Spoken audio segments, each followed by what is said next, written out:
Good day, viewers, and welcome to another episode of the Community Policing Hour, coming to you live from the Gambia Police Force Press.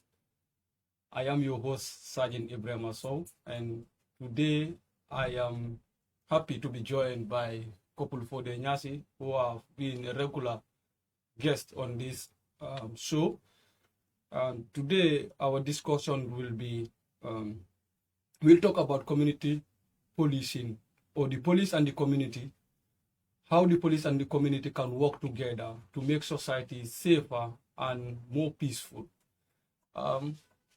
Welcome to this show, Kopul Nyasi. Thank you for having me, Sergeant Sir. It has been a while once again. Honestly, We took a break due to circumstances beyond our control. So, But thank God that we are back today in the studio to have this show going for our viewers out there. very well. Happy to be here once more. So, thank you very much again. Kopul Nyasi, when we say the community, first we want to understand what do we mean by the community and how does it relate to the police? Okay. Thank you very much, Sergeant Sir. Generally, when we talk about a community, from a layman's understanding, we are referring to an organized group of people who lives together in the same area or share the same interests, values, or goals. That is the general understanding of what a community is. And then on the other hand, if you talk about a police institution, what are you referring to? You're referring to an institution of the government tasked with the responsibility to take charge of the internal security of a state or a nation. This is the general understanding. But then in community policing perspective, when you say the community and the police, what are you referring to?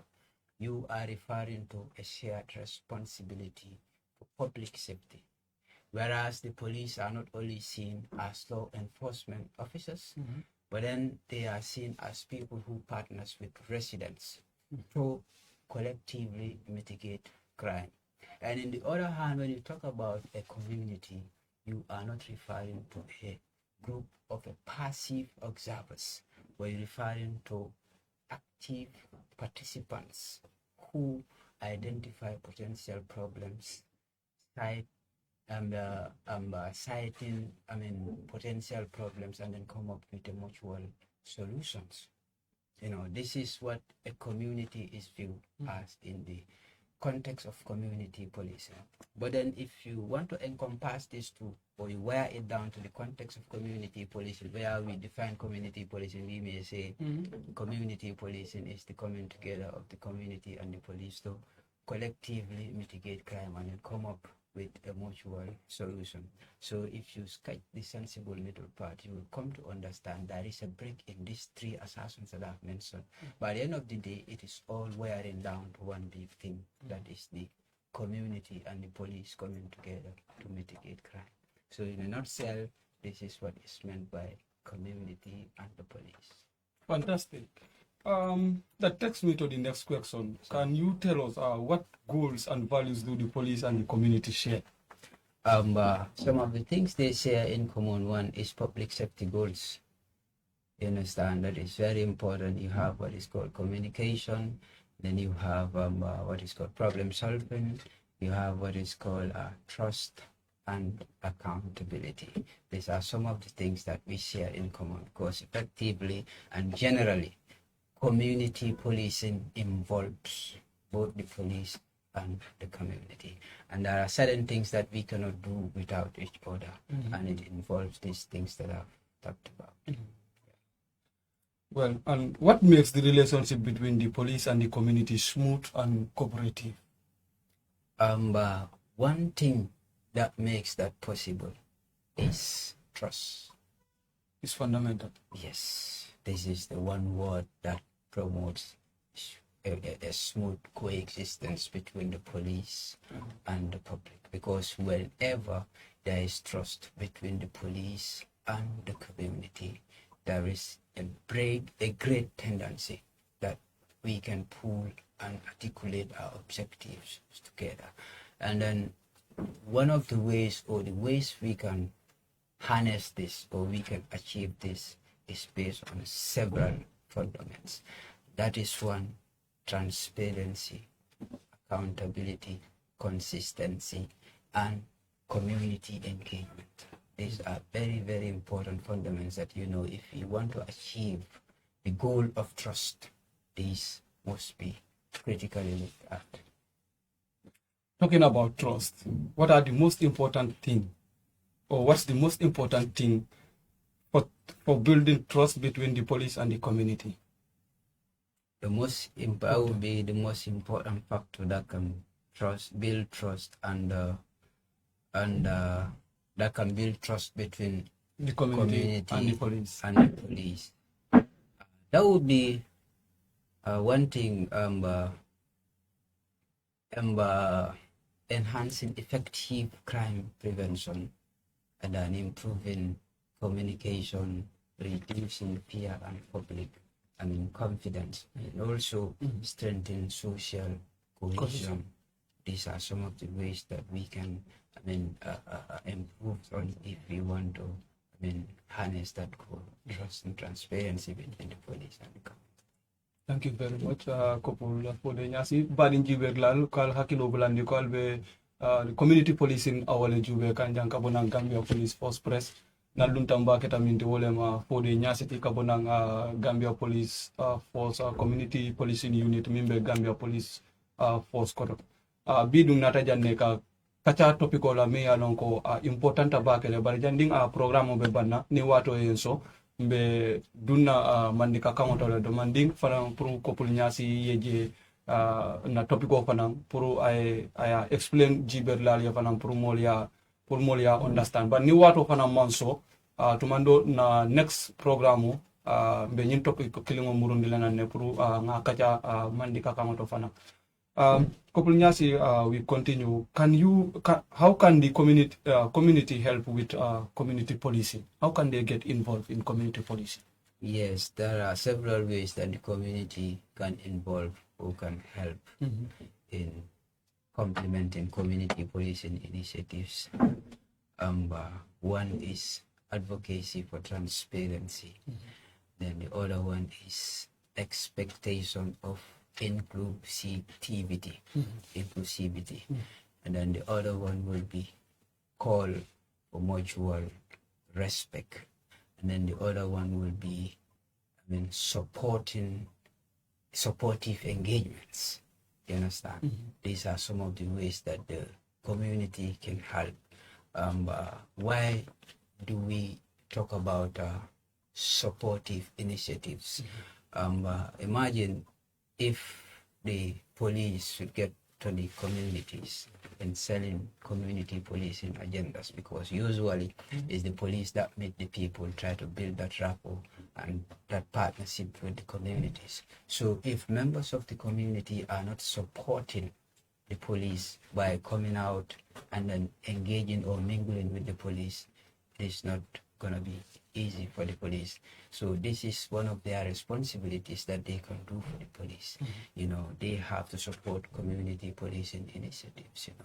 They have to advocate for transparency. They have to be expected to be inclusive in community policing initiatives. So these are the ways that members of the community can assist the police who can support community policing initiatives.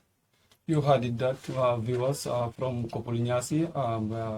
Let's take action now and make sure that our societies or our communities are safe.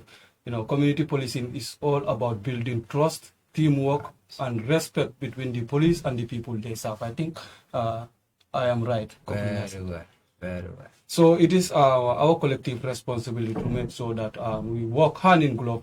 That is you, the member of the community, to work hand in glove with the police officers to make sure that our communities are safe. Going forward, Kopulinyasi, how can the police understand the community's needs better? Yes, that is a very important question. And it's $1 million question as well. But then one of the ways that the police can get to understand what the community needs, I've said it the other time and I will reiterate it. Police need to get involved. Police need to get in the midst of the people. Sell their agendas, listen to them. This is why community policing is very much, concerned about community engagement. Like I said it the other time here, community policing officers are auxiliary police officers who are bound to perform an explicit duty. Auxiliarity here is getting to people, know what their problems are, and then render the necessary support. So we cannot get to know what the people want, what the people care about, what is their concern if we don't get to them. So this is why community engagement is key, and it's one of the fundamentals of the Gambia Police Force Community Policing Unit. But today we will be having a community engagement elsewhere, and then this is something that is not new. It's a routine for community policing officers. So getting to people, have consultations or discuss with them, you will get to know what they care about, because in every community engagement, after giving our inputs, we open the floor for members of the public to give their concerns, what are their worrisomes. We even give them the floor to ridicule, let them criticize whatsoever they feel is not going well with them with regards to the security. They can say it out, and then we can come up with a mutual solution. Can you please tell us, when you open the floor, when you go to these communities to have that community engagement with them, and you open the floor, you give them the chance to also speak out, what are some of the things that what are some of the feedbacks that you get from them? A lot of things come out, but most persistently, what is common in what them raise is transparency. Because a lot of them will say the other time or some time back, I have a case, I take to the police, and then the matter was not treated well.